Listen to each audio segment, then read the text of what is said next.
Every other Thursday, we take a look at a health issue or concern affecting many people. We break down the information for you and tell you what you need to know to keep you healthy. In this morning's Ask a Doctor, Dr. Kalani Brady from the John A. Burns School of Medicine joins us to talk about the COVID vaccine. Now, recent weather delayed shipments and some appointments got rescheduled. So what exactly does this mean for folks? Good morning, Dr. Brady. Good morning, Kelly. Okay, and we briefly touched upon this during Wake Up Today. One of our viewers asked about, a few days out, what would be the difference? Does it matter if they're taking it 6 days, their second dose, 6 days after their first vaccination? So break it down for us. What is the timing supposed to be?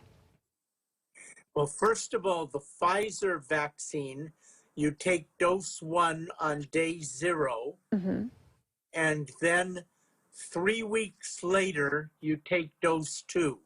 So there's a 3-week or 21-day lag between the 2 doses. And why exactly is that? I'm sorry? Why exactly is that? Why do you need to wait so long? It helps build immunity. Okay. And so if we... Antibodies that you're creating because of the vaccine are more powerful with the second dose.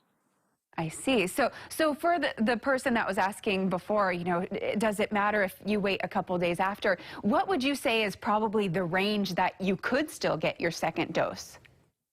The CDC actually says, Kelly, that it can be up to 42 days, which is, of course, 6 weeks after the first dose, and still get the second dose and have it effective. Good to know. And for those who have gotten their first dose and are maybe curious, how protected am I? How much does that first shot help? About 50% effective in just the first dose alone. Okay.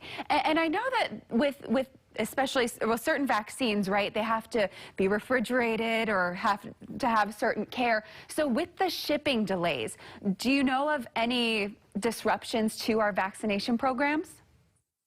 Oh, yes. There have been terrible disruptions the last month.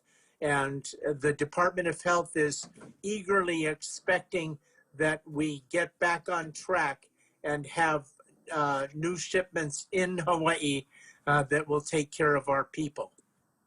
Okay, but the good news is, and what is reassuring is, even if it is a few weeks after when you were initially expecting to get your second dose, it will still be just as effective. Yes. Okay, good to know. And for those who are curious about the vaccine, maybe still hesitant, what advice would you give to, I guess, anyone that had curiosity about taking it? Kelly, when people think about the vaccine and its safety, we have to acknowledge that this is a new vaccine in a new epidemic, a pandemic, and therefore we don't know absolutely everything. But I'll tell you, I got my vaccine, and the vaccine is a lot less dangerous than COVID itself, where we have people who are hospitalized, people who are placed on ventilators, and unfortunately, even people who pass because they have such serious cases of COVID-19. And since it was developed so quickly, I know one concern is we really don't know if there's any major long-term effects. What would you say to people that are worried about that? Take a chance. It's a lot safer than getting COVID. Okay, because there can be major long-term effects for if you catch COVID. All right, well, thank you so much, Dr. Brady, for joining us this morning. It's a pleasure.